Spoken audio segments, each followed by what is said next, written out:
Famous story channel में आपका स्वागत है।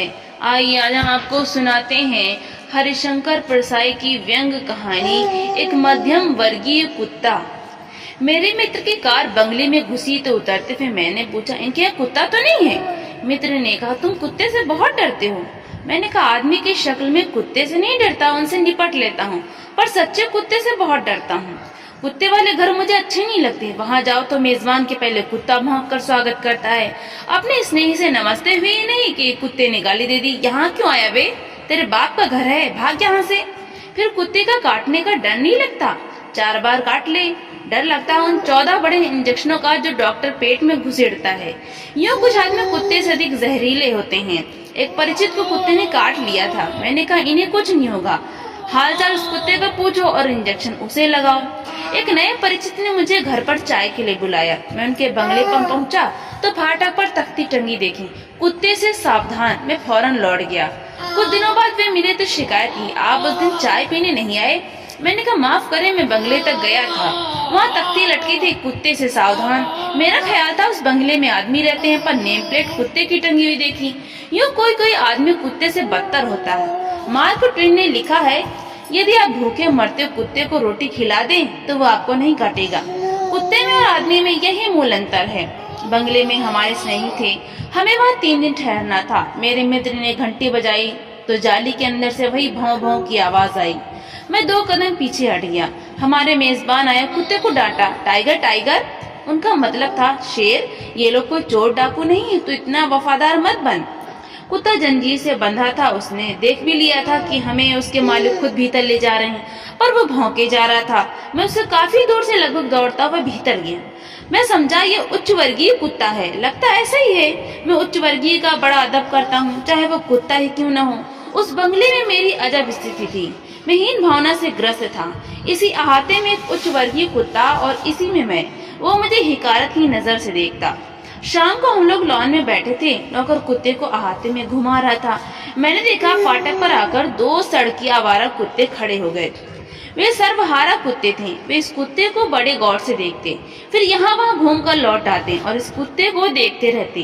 पर ये बंगले वाला उन पर भौंकता था। वे सहम जाते और यहाँ वहाँ हो जाते, पर फिर आकर इस कुत्ते को देखने लगते। मेजबान ने कहा, यह हमेशा का सिलसिला है। जब भी अपना कुत्ता बाहर आता है वे दोनों कुत्ते से देखते रहते हैं। मैंने कहा, पर इसे उन पर भौंकना नहीं चाहिए, यह पट्टे और जंजीर वाला है, सुविधा भोगी है। वे कुत्ते भूखमरे और आवारा हैं, इसकी और उनकी बराबरी नहीं है, फिर यह क्यों चुनौती देता है।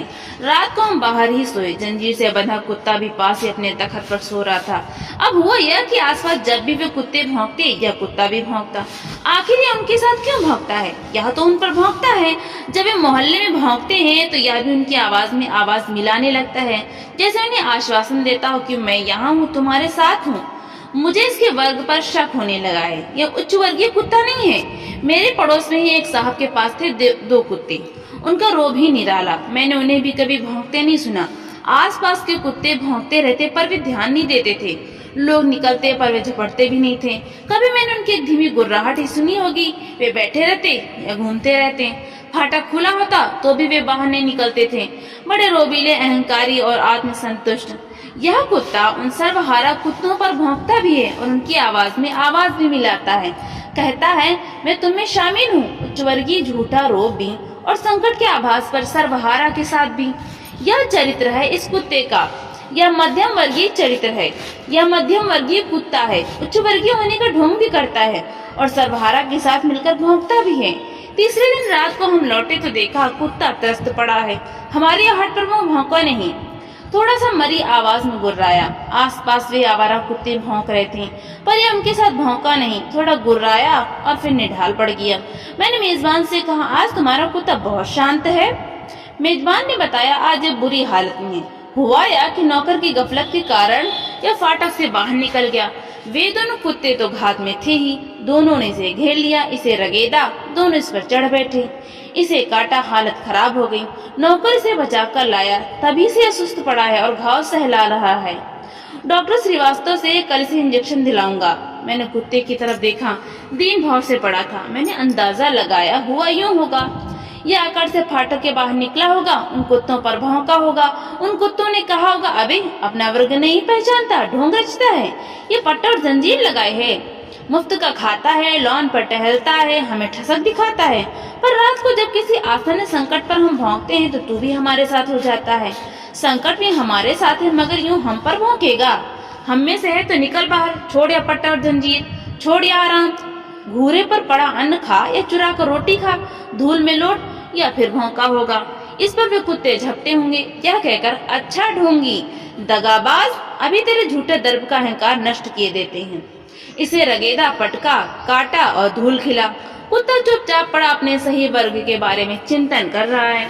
तो दोस्तों, आपको ये कहानी कैसी लगी, लाइक करें, ज्यादा से ज्यादा शेयर करें और कमेंट करके हमें जरूर बताएं किस तरह की कहानियां आप सुनना चाहते हैं। हिंदी साहित्य की इस तरह की कहानियां सुनने के लिए हमारे चैनल को सब्सक्राइब करना बिल्कुल भी ना भूलें।